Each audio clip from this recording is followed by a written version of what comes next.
చూడ్డానికి చిన్నదిగా ఉన్నా నిజంగా చాలా అంటే చాలా హెవీగా ఉండిందండి. ఈరోజు మాకైతే దోల తీరిపోయిందనే చెప్పాలి. సో, ఆఫ్టర్‌నూన్ మనకు పెయింట్ వర్క్ అయిపోంగానే ఈ ఇన్‌స్టలేషన్‌కైతే వచ్చారండి. ఇదొచ్చేసి చైన్ పుల్లీ అండి. సో, మనమైతే ఎలక్ట్రికల్ డిస్ట్రిబ్యూషన్ ఉంది గదా! ట్రాన్స్‌ఫార్మర్‌ని దానికైతే హుక్‌కి కనెక్ట్ చేసేసి, దాన్నైతే ఆ చైన్‌తో పైకైతే పుల్ చేస్తారండి. ఆ ముందున్న రాడ్‌కైతే టచ్ అవ్వకుండా నేను, మా నాన్న, మా చిన్నాన్న అయితే రోప్ సాయంతో లాగి పట్టుకున్నామండి.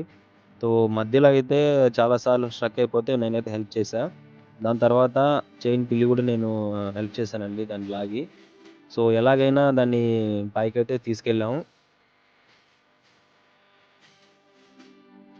వన్స్ మనము పైకెళ్ళిన తర్వాత ఫ్రంట్‌నున్న కనెక్షన్ వైర్స్ అయితే రొటేట్ చేయాలని చెప్పారండి. దాని తర్వాత మళ్ళీ పైకి లిఫ్ట్ చేసి ఫ్రంట్‌కైతే రొటేట్ చేసాం.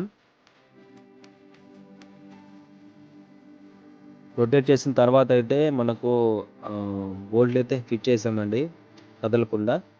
సో, రేపైతే ఏడీ డిపార్ట్‌మెంట్ వాళ్ళొచ్చేసి కనెక్షన్ అయితే ఇస్తానని చెప్పారు. ఇలాంటి కంటెంట్ కోసం మన ఛానెల్‌నయితే సబ్స్క్రైబ్ చేయండి. Thank you.